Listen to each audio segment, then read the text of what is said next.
Welcome travelers from the winding trails. Grab a spot by the hearth and a pint of ale. A brief respite from our noble quest. Lean back in a chair for the Song of Rest.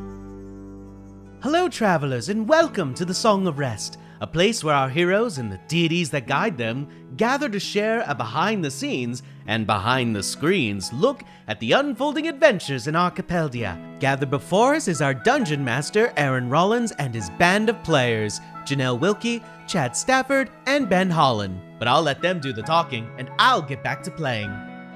I'm so happy. I'm not mad at Aaron at all for this cliffhanger. I'm jabberwalking. Could you not? This is a family podcast. All right, I'm sorry. What did you say, Ben? Told Chad not to jabberwalk in public. You can get a ticket for that. And also that you love Aaron for the cliffhanger he left us on. I used the word love. I meant it. The other day I was in Oregon, and there was a street that we went by called Terwilliger Drive. And I did the best Chad doing Goofy impression as I went like a G Terwilliger. Yes. And that's exactly what I was thinking. I wasn't thinking of Goofy. I was thinking of Chad doing Goofy as I drove by. I was Terwilliger.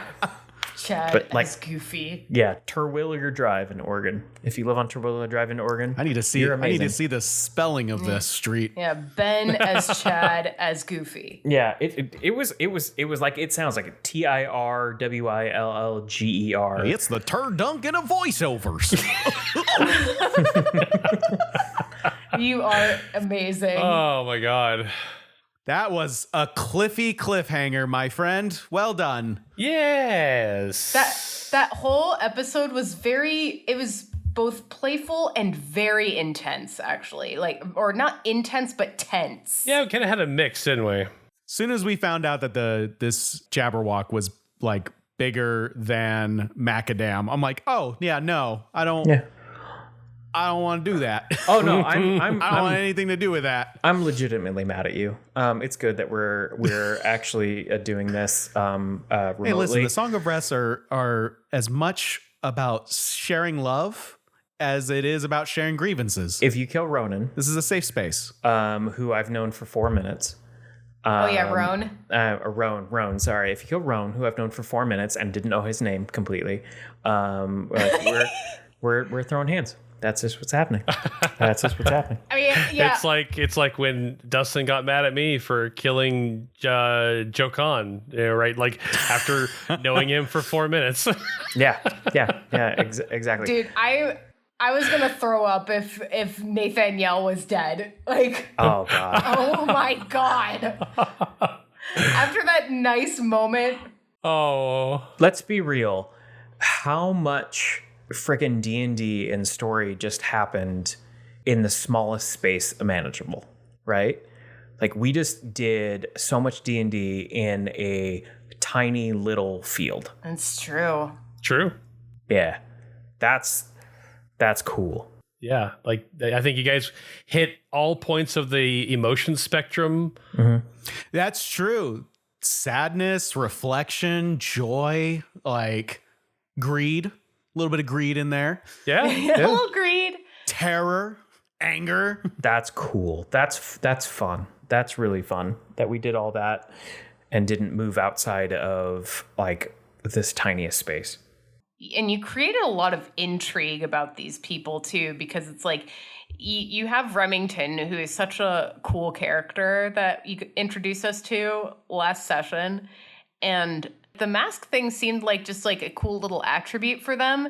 But then as soon as Flowercrop brings it up and people do not respond, she's like, oh shit, this could be something. This can be a problem. That's just completely these characters like pre-notions, preconceptions of just stuff that they've had to deal with lately. Like they have reason to already be on edge. So these characters, this band of people that were coming in and trying to cohabitate with, even if it's just for a night, if there's anything that's just a little off on our radar, we're going to try and figure it out. These characters have dealt with too much to not just be constantly vigilant. Unless they're distracted by a zombie that's dancing really well. If a zombie's cutting a rug, Yeah. and you know, there might be reason to be distracted. Absolutely. Probably more for Flowerkraut than everyone else. You guys played it out really well that you were always kind of like a little uncomfortable. Like in the back of your head, you're like, we aren't allowed to just relax with what we've been through, you know? So and it's really interesting to see how that's still happening, even though, you know, these people are being super nice, and you're just like, okay, this is, you know, especially Timothy and his background, where he's just like, I've seen nice before. It never ends well. You know?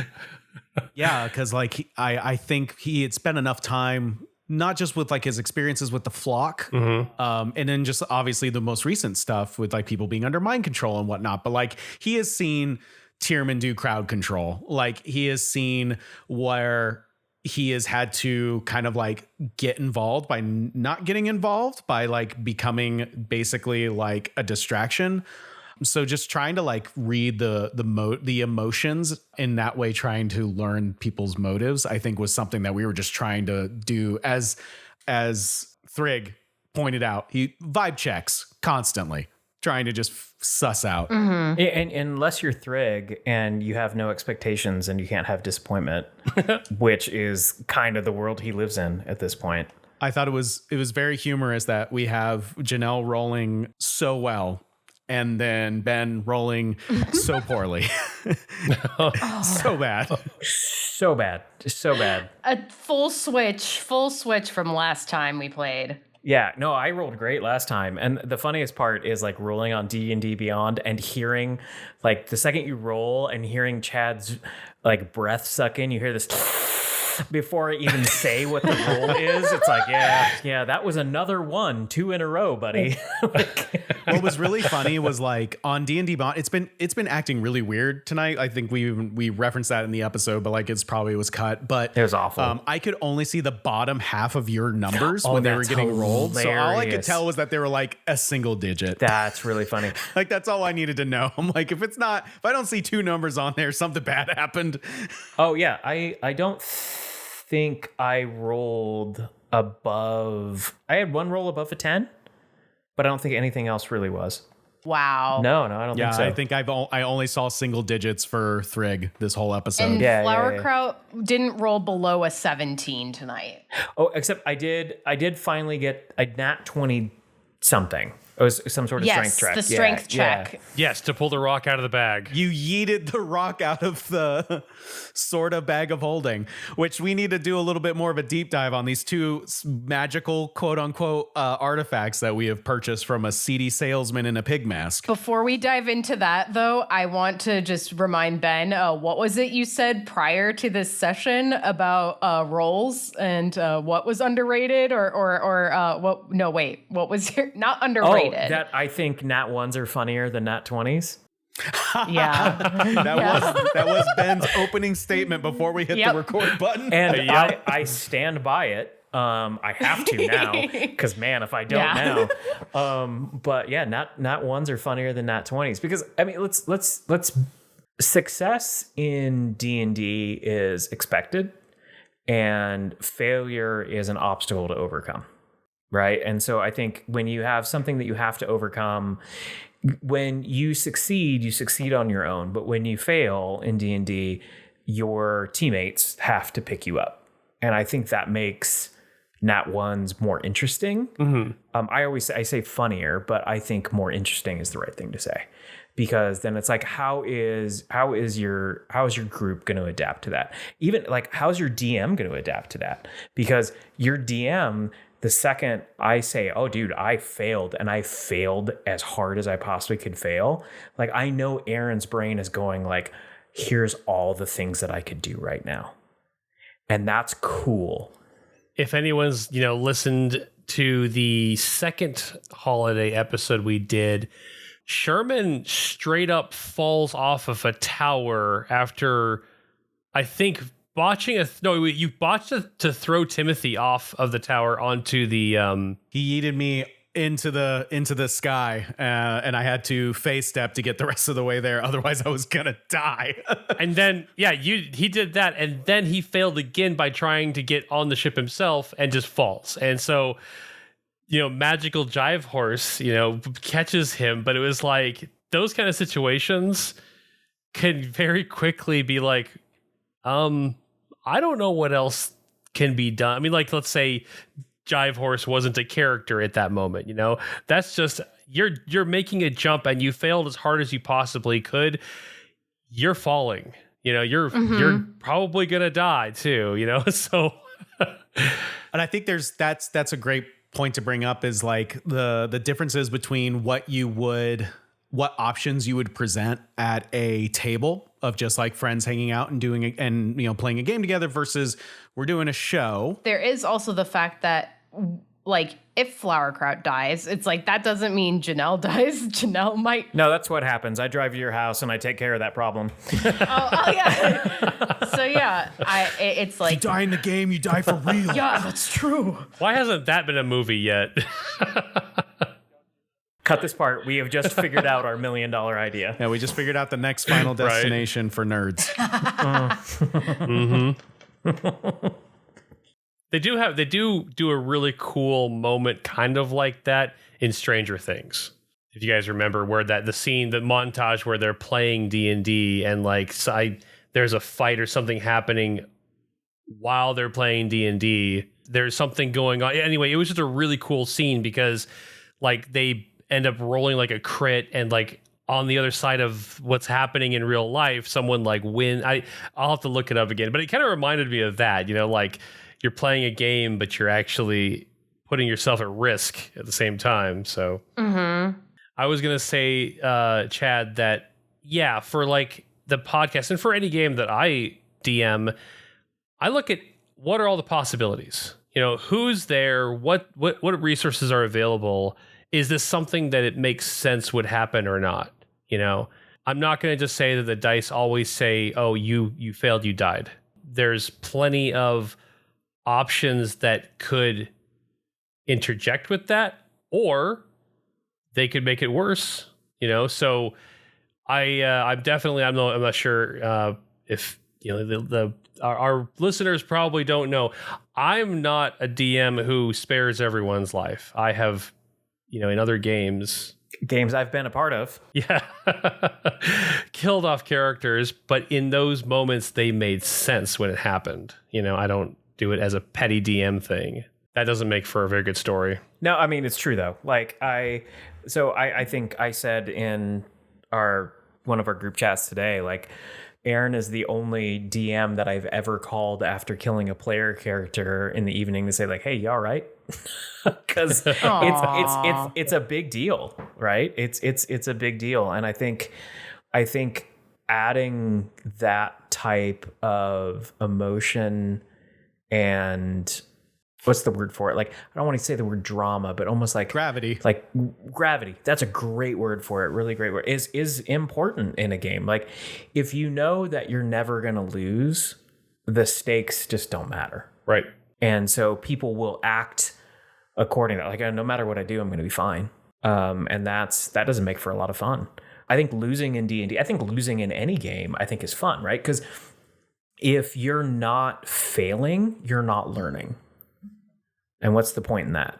I think this last bit of this episode was a very good test of that, because there is something useful in observation and gathering data before making rash decision. For example, well, actually, this even happened earlier in the episode.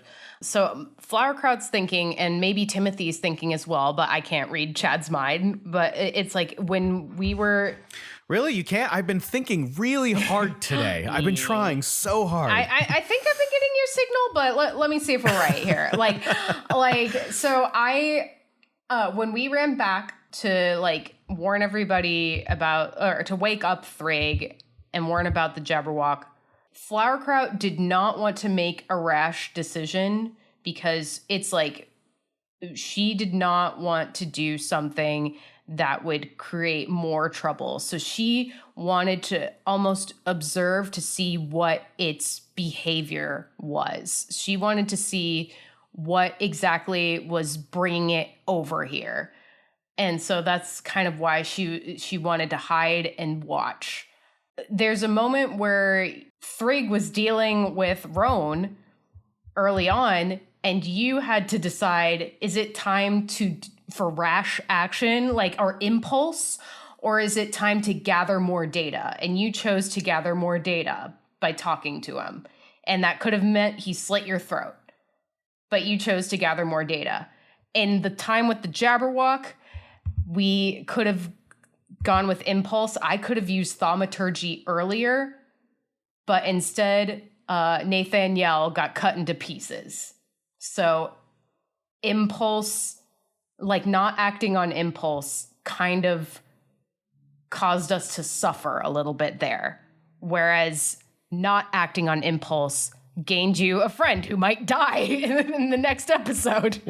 Yeah, and that's cool, right? Because the idea of always doing what expected always gives me the expected outcome. Like, you lose kind of the fun, right? Like the mystery of what could have been and what could happen. I always like to think of it as like the Empire Strikes Back thing, where You think about Star Wars? well, that's one of my favorite movies, because even though the heroes kind of won, they also kind of lost at the same time. And that just sets up intrigue and stakes for the next one. And I think this episode was a brilliant kind of like capsule of that feeling, you know, like the whole time we're like with this group. And Aaron, I wanted to give you props because there was a lot of really cool solo moments where each character had like a really nice moment with like another character. And then we had really strong group moments. Whereas, like, you know, there's times where there's a lot of just like individual moments and then there's just only group moments. I thought this was a great like balance. The whole situation with like Flowerkraut and Nathaniel, I thought that was really cute. And then like Thrigg having his like super tense but then friendship moment with Roan, you know. But I just think this episode I think this is one of my favorites from the main canon now. I think when I go back to edit this, I'm going to really enjoy it. And none of you commented on the fact that when Thrigg talked to Roan in Elvish, he didn't talk like an idiot. Well, we weren't. The characters weren't technically there to witness it. So, and I'm sorry that I kind of alluded to that before you got a chance to do it. Yeah, because I was trying to. Unfortunately, I was like trying to explain to you how much you understood because I already knew that you understood Elvish. Yeah, but I was trying. Then I caught myself and I was like, oh fuck, how do I? Well, you know, it was okay because you hadn't spoken yet, so you hadn't actually given that part away where Thrigg doesn't sound like an idiot when he's speaking Elvish, and it's fantastic. Yeah, Thrigg's dumb. He's not stupid. Flowerkraut and Nathaniel did talk a little bit about it because she only got a glimpse of it. And then also Thrigg said something in his sleep that was like... There's wisdom behind those beady little eyes. Yeah. It was shockingly profound what he said. And it was like Flowerkraut and Nathaniel are like, ooh. Failing's okay. Just fail better next time. But my favorite thing is he literally wakes up to say this profound haiku and then falls back asleep. It's proof that the Thrigg subconscious is the smart part. Oh my God. Yes. I love that idea so much. That there's a different driving force. Yeah, he said failing is fine, but just fail better next time. I was very worried about Nathaniel. When he got chopped up, I'm like, oh my God, he got killed. And it was pretty funny because before this, I was joking around with Aaron and Chad. I was talking with a couple of my friends today about like some of the characters from the last episode and how cool they were, and Nathaniel was one of them. I'm like, yeah, Flowerkraut might try to romance him if that's even possible. And then I'm like, oh, damn it, he's dead. I thought it was going to end up being a God of War carrying a head situation, to be honest with you. Oh yeah. Ooh. Not that I wanted that for Flowerkraut, but when I heard, it's going after him, that's when I'm like, oh, no. Oh, no. Yeah. I compared it to when you see like a new Dragon Age or a Mass Effect game come out and you're like, oh, these characters all look so cool. Oh, I hope you can romance this one. Yeah.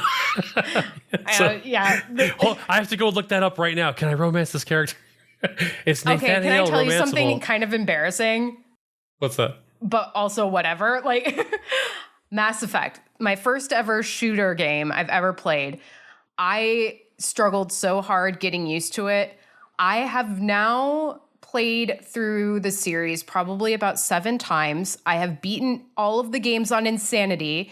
And this is all because one day on YouTube, I randomly came across a video about Garrus romance. And I'm like, I need to romance that. And Hey, that is why I get picked up Mass Effect in the first place and spent all that time on it. I mean, that's fine. Thane's the best character in Mass Effect 2, not Garrus, but that's fine. That's fine. Fight me, Ben. Okay, Garrus sure. is Yeah, the best yeah. by far. Sure. Thane's a good guy. He's a good guy, but I will throw hands for What Garrus. are you doing in about an hour? I think Joe also would back up the Garrus thing. Joe loved Garrus. Yeah. Hi, Joe. He's the best either bro or Hi, Joe. romance. He is because there's a scene. I think it's in the. Is it the second one or the third one? God, they're at the Citadel, so it has to be the second one where it's just like Shepard and him are just like shooting cans and then the third. subsequently It's the shooting the third shit. one. Okay, it's the third. And it was Yeah. like one of my genuine favorite sequences ever It's the in like best. a narrative-based game. So good. It's amazing. And I've had that moment as both a romance and as a friend, and it's excellent either way. I can't wait for Sauerkraut to unlock more dialogue options with Nathaniel's head. Oh, that's right. I know. Or if it's Fire Emblem, you just need to stand next to him long time, then he'll unlock extra relationship status. Yeah, that's how that worked. Oh my God. But yeah, it's like, if things got nasty, my friends and I were talking about like Nathaniel would have to yell out every command. And Flowercrow would be like, okay, no, that's not going to work. All right. You What's just lay happening? back. The screen is fading to black. Wow, this is weird. The dialogue's getting really low. What's this saucy music playing? Timothy and Threeger just outside a tent, like listening to, okay, grasp the old woman's hips. It's like, it's flower crop, damn it. He's like, just lay back. I'll take care of everything. You're being too loud. Everyone knows what we're doing now. We've known for a while. Okay, thrust. Stop. Thrust. Stop. Thrust. That's what Caitlin said. All right, no, in and out. No, just stop talking, please. Oh, wow. Did we say this podcast was family friendly? Is not today. Not today. Not today. Either they're doing something inappropriate or they're singing the hokey pokey. Either way, I don't want to be here anymore. You put your left hand Oh, out. man. Timothy and Thurger are like, why? Why? Oh, Ben, you said you had a question for us. You had a segment you wanted to introduce? Yeah, so the Ben D&D question, because I think about dumb shit all the time when I'm supposed to be working. If you were to make a D&D character as close to who you are, what class and like main statistic would you have? Or I would say, what race and main statistic would you have? I'll go first. I think that I would be a dwarf with high charisma. I think that's fair.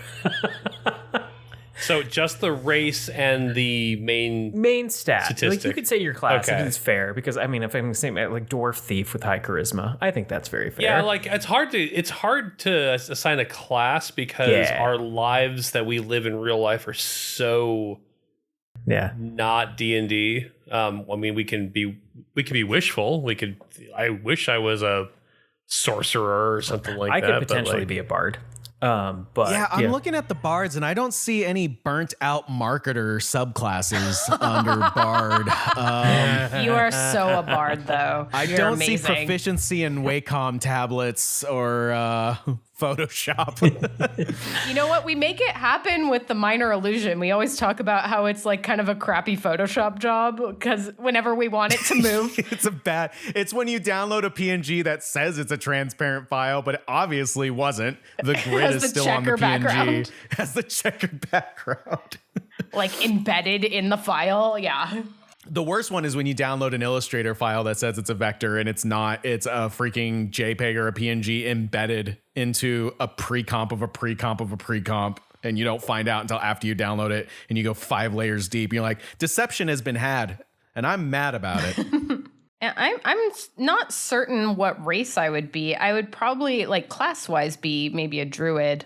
I think that's something I would connect with a little bit more just because I know when I was first playing Baldur's Gate, I didn't pick a druid, but I was using those abilities the most. I always had to have somebody that could talk to the animals, and I don't know. I enjoy doing yard work and plant growing and all that. You are a plant lady. You are 100% I'm a plant lady. Yeah. So what's your main stat? My main stat. Okay, let's see. What do I have? What does Janelle have as her main stat? And I feel it's okay in this group if you say intelligence. That's not self-aggrandizing. Like, if you think you're smart, that's fine, because that's the thing that we're like, oh, my main stat's intelligence. Like, no, you're not a jerk for saying that.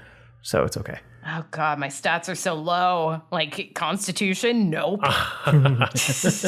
I would actually, because I was thinking the same thing, Ben, about the whole intelligence thing, but I actually would say my main stat would be wisdom. 100%. That is exactly what I would assign to you as well. And I, kind of similar to the barkeep himself, I think I'd be a half-orc. Oh, nice. I like it.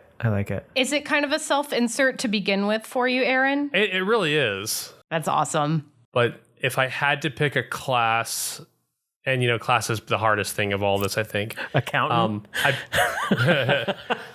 Data analyst, that doesn't seem to fit anywhere. I probably would go paladin. But a paladin that follows an ideal rather than like a deity. Oh, I love that. Isn't that just Batman? Justice. I mean, Batman's a pseudo paladin. Batman's a paladin. He's like he's half classed into paladin for sure. He's just following an ideal. I love this. See, yep. What stat would make the most sense for somebody that gets a lot of skills in a lot of different areas? Intelligence. Okay, cool. Then that was probably what I would do. Like, I did a lot of that in school. And then outside of school too, I'm always learning a bunch of new things. That's cool. Yeah, for sure. Int all the way. Yeah, it is awkward to say, isn't it? But I think totally. so. That's why The thirst for knowledge would probably be part of that. My mom would say that my sister's street smarts are better, so that's probably more wisdom, right? So I think intelligence is book smart and wisdom is street smart. I think that's really how that lines up. I would say mine's book smart. I'm a goddamn idiot, but I'm fun to hang out with, which is why I think charisma is You're not that. Yeah, you're not that. No. Not at all. You're not charismatic. Just kidding.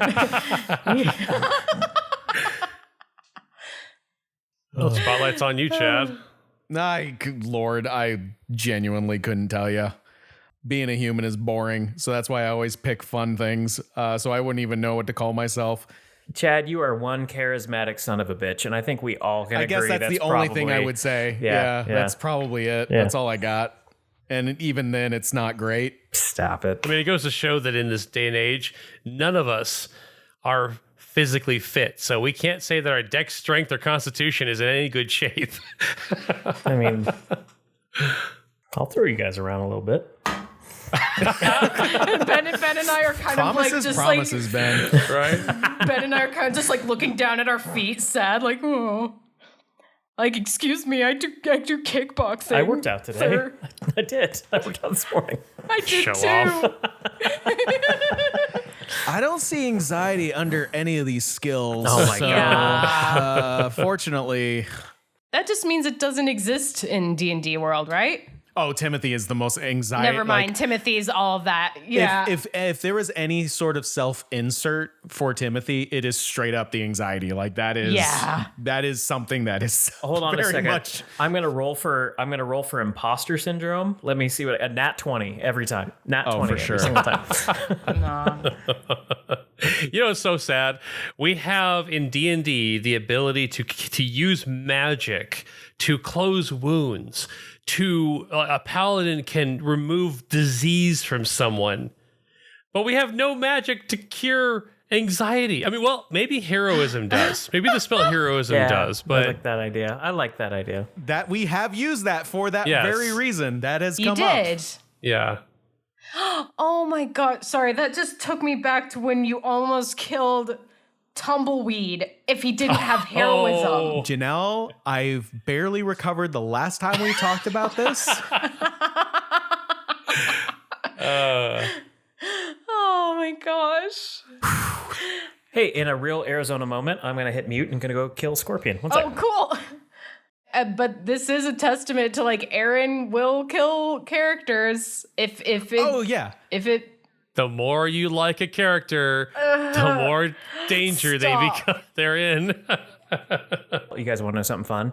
I thought it was a scorpion. I thought it was a scorpion over in the corner. It wasn't. It was a centipede. a centipede. Yeah. Congratulations. Was it bulbous? It is super freaking dead. But yeah, no. It was, Did you spank it until it died? I spanked it until it died. But yeah, no, well, actually, I hit it with a shoe. forgot I hit it that. with the shoes. Yes.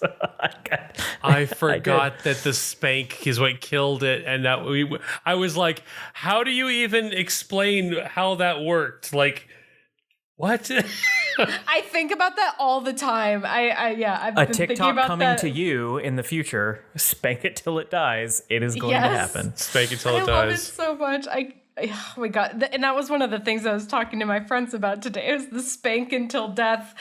And it's like Aaron's like, I'm trying to wrap my mind around how a spanking kills this thing. And I'm like, I don't know. It remembers Centipede Catholic School and getting it with the ruler and just dies of humiliation. I think we It's talked about ghost that, left right? its Like shell. I think we talked about that. Did. Like, yeah, That was I think that's actually in the episode too. yeah. Yeah. Oh, yep. Oh my goodness. But we haven't done our fan art moment. Brandy dressed as a nun with a giant ruler hitting a centipede. I know it's not this episode, but that sounds amazing. That's this fan art for episode. last episode, actually. Yeah. My fan art moment, I think, would be Thrigg and the Jabberwock staring at each other and neither one of them moving. Ooh. I like that idea because there was an absolute moment in my brain where Thrigg just went, okay, and just hit it. It's real close, real close. But one of you guys said something about not doing that. Yeah. And that did stop him. Okay, yeah, I had a feeling Thrigg would go for it if he wasn't told to not go for it. So that's why Flowerkraut spoke up. Oh, he would. I mean, he would. I have a real problem with playing my characters to a T. So That's great. He would have absolutely done that. And just the idea of like this big, like Thrigg's big, right? He's a big dude. And then the Jabberwock being that much bigger. So like this open field with this massive creature in front of a guy that's normally massive, but now looks dwarfed and they're eye to eye, but the creature can't see him, is just a really cool, like almost like this 2D image, like in big perspective where you can see like the whole of the Jabberwock. Is a cool idea to me. You know, in that situation, I was actually wondering if that's what Thrigg was going to do, because there's a couple things that Thrigg did not get to see before waking up and having a Jabberwock in his face. He, one, did not see that Remington was running for his life, like running to warn everyone and to get out of there. So that puts one thing in perspective, because you fought with Remington. You know he's capable. The other thing was you did not see Roan respond to Remington and also flee and get out of there. So like, you know, Thrigg did not wake up and look and see essentially a small army and go, hey, we got this. he didn't see any of that. He just woke up and everyone was already gone. So he was thinking maybe everyone had moved on or something. And that didn't cross his mind that I am not able to gauge this enemy to the same level because you did not see who ran from it. Well, if truly, if Flowercrowd hadn't said something, Thrig's honest reaction, and I thought it in my head at the time, would have just been wake up, monster in his face, to just say the word okay and hit it. Mm-hmm. Like this is what we're doing now, because that's about how base he is. I'd have killed it. I'm just saying. I mean, it's obviously a threat we're going to have to deal with one way or the other. It's just how we deal with it is the question now. Yeah. My fan art moment is going to have to be Flowercrout dipping Nathaniel during the dancing scene. I think that whole scene is also mine, but it's like encompasses Timothy and Remington playing side by side. Yes. That was mine. I know it's a little self-serving, but I really like Remington. I freaking love Remington so much. And having everyone dancing in front of them, even like the pixies dancing in the sky, flittering around. It was a beautiful scene. Yeah, I love that. I know it's come up a couple times, but I feel like, Timothy doesn't get a lot of opportunities to be a stereotypical bard, So like any of those moments, I'm just like, yeah, why not? Let's do it. That sounds fun. Mm-hmm. Let's get everybody dancing. I like how it just kind of compounded on each other too, where you were like, okay, we're going to do this to kind of like, just capture the attention of everybody around and possibly just observe what's going on, see if they're acting natural or weird. So you started playing, and then Remington got into it, and he started playing with you, and then Flowercrout got into it, and then brought Nathaniel, and everyone just starts joining in and having like an actual good time. Like, this sort of tense situation becoming something that's genuine and fun and light is neat. I would also really like to see like a very wide shot of this, but if you zoom in really close, you can see Thrig just tapping his toe like way off in the background. Yeah. Yeah. Oh yeah, didn't he say he's kind of like doing the thriller or something? He was doing the thriller. Yeah, he was doing the perimeter thriller. Yeah, yeah. Until he got a knife to his throat. Yep. Until he made a friend. Yeah.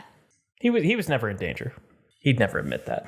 So, what do you guys think of the masks? What are your thoughts? I am very intrigued and I'm very worried. I think Janelle, you mentioned this earlier, where it was just like. It was a very cool setup because these masks were just kind of like a cool accessory. And then you see everyone's wearing them like, oh, no, it's a thing. And then the moment we talk about it, it sets up danger and intrigue. The only thing that I could think of after Roan took off his mask was the Feywild is known for cause and effect, benefits and consequences. We kind of saw the effect of that with a bag of holding that is hard to get stuff out of. Mm-hmm. I'm sure the ring is going to have something that is going to be beneficial and not beneficial. So my thought is that these masks are literally masking these people from this thing. But as soon as they put them on, they don't remember why they're there in the first place. So they don't even know really that they're there in the first place. So it's kind of like we're sacrificing knowledge in term for safety. Yeah. And I definitely didn't pick up on it at first, but there is some sort of cause and effect to the mask, and we still are very ignorant of both. Why they put them on and then what happens when they go on. And I think that's pretty cool. Because we don't know why it's happening, and we don't actually have a full understanding if they know why it's happening at the moment. Like maybe they put them on, they put them all on as a group with some sort of agreement together, and then the second they went on, they don't remember the moment. It's like a mass modify memory spell. Yeah. Mm-hmm. Yeah. There's some sort of group think that was like, hey, we have to do this. We all understand what the negative is when we put this on, but this positive outweighs the negative, or we put these all on thinking there was a positive and we were completely unaware of a negative that was going to take place.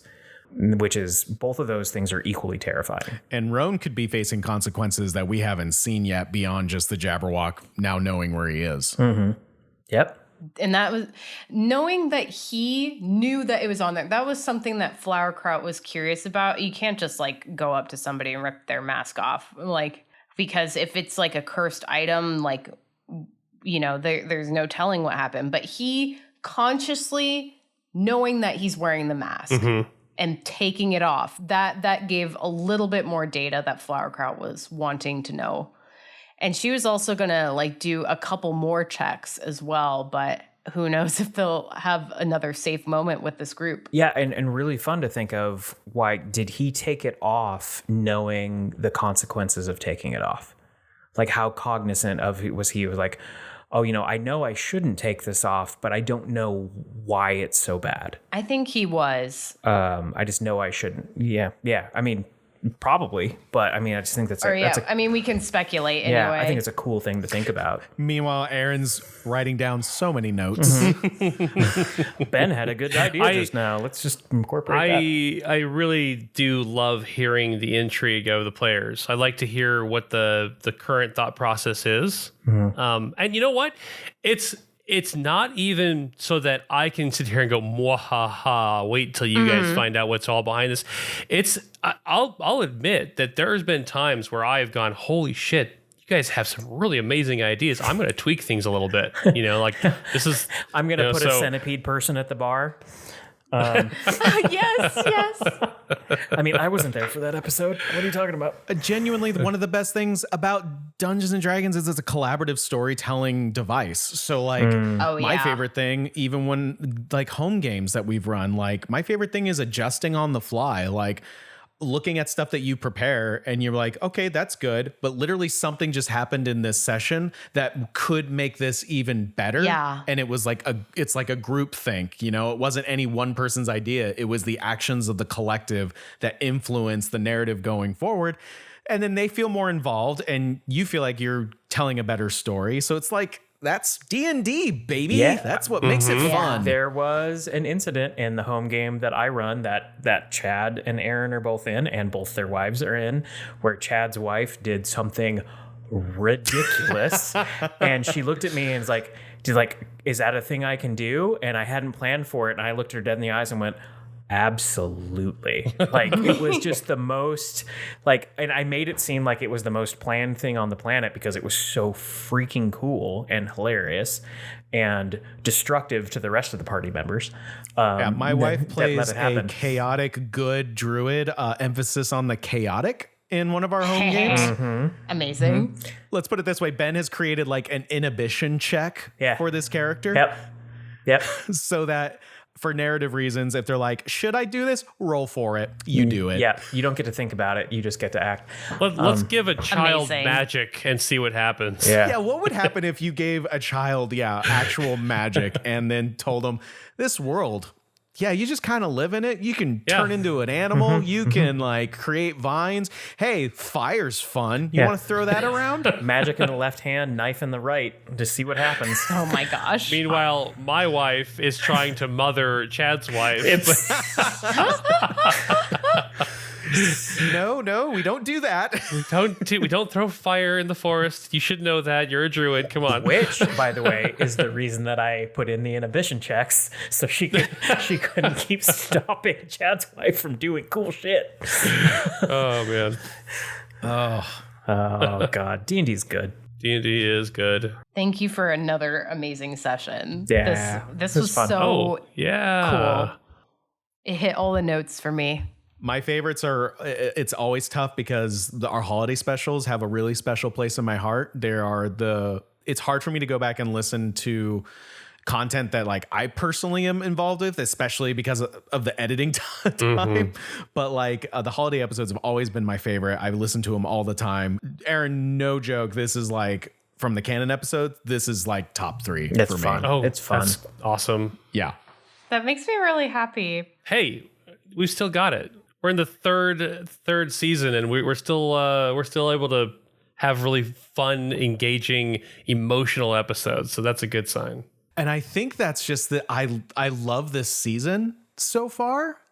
Yeah. I think these characters are like, and Thrigg coming into it and still having the stakes and the memory of Sherman, like, I think there's enough buildup of stakes and that we love these characters and we're having fun with them that like it's so heightened now. And Yeah. It's fun. Janelle, you drew an illustration that's going to not going to. Sorry, we've been pre-recording these episodes before they drop, so like past tense and future tense is a little wacky. But Janelle drew an illustration for the first episode of season 3 that like captures that feeling very well of like this quiet before the storm. And it's lovely. And I think that's like truly encompassing how I feel about Arc 3. It just feels like we know a storm's a brewing and we are stuck in the Feywild where time is very weird. So who knows what kind of Archipeldia we'll be coming back to. Yeah, Janelle, that picture just had so much emotion in it. Like the second I saw it, I was like, wow, that really does hit the feel for going into the third season. Because, like you were talking about, Chad, Empire Strikes Back kind of feeling at the end of season 2. We won, but we really didn't. Exactly. I love that you guys felt that way, because when I drew that, it was the day after I had listened to basically just audio proofing the episode 22, part 1. So the first episode of Act 3. And it's like there is this quiet moment where they're at like a harbor and it's empty and it's Flowerkraut and Timothy and Brandy. And then there's Sherman's sword on Timothy's back. Mm-hmm. So it's like they're missing a kind of an important person, but they still have to keep going forward together. And they are. It's very interesting. I mean, if you listen to last episode, this podcast can be very, very silly, but it's also like it's got so much heart to it, and I care so much about these characters, and there's a lot of emotion involved, and so I did want to like capture that with that picture. I mean, Thrigg's not in it, so it's fine. I actually did a drawing of Thrigg before I did this one, too. So I did drawings of Thrigg, Remington Cole, and Nathaniel. So that probably would have already posted at this point, too. Yeah, I think so. Yeah, for Yeah. sure. Yeah, I think that's probably posting with the Song of Rest for part 2. Yeah, absolutely. Part 2. And hopefully you guys came and saw us at Tucson Comic-Con. Because we would. Oh my goodness! Past tense, future tense, weird Past timey tense, wimey. future But We're in the Tucson Feywild Comic-Con. right now. Yeah. Time's all weird. We're in a capsule of our own making, and time makes no sense. None at all. If you did come see us at Tucson Comic-Con, thank you. And we love hearing from anyone who can come out and say hi and tell us what they think of the show. Please do. Yes. To piggyback off of that, I know this A Song of Rest goes a little bit longer than we normally do, but genuinely, if you know anybody that's into Dungeons and Dragons or into narrative podcasts or just you think would enjoy a story, please spread the word. We would really, really, really appreciate it. Our audience is small, but it is mighty, and we appreciate all of you. Yeah. Been such a treat, like meeting people so far, and like the more people we can geek out with, like the better. It would be so great. Turns out having fun is fun. Having fun is fun. And addicting. And having fun's contagious. So True. let's all do it together. Let's wrap this one up, guys. Thanks for listening. Thanks for stopping by even the Song of Rest to hear our after show. And we will catch you in the next one. I'm gonna go dance with my 3-piece zombie. Get his hand out of your pocket. See you in the Feywild, y'all. Thank you so much for listening to our Song of Rest. If you like the adventures your ears just went on, feel free to listen in on our other adventures from any plane of existence or seeing stone you get your podcasts. Until we meet again, safe journeys, travelers.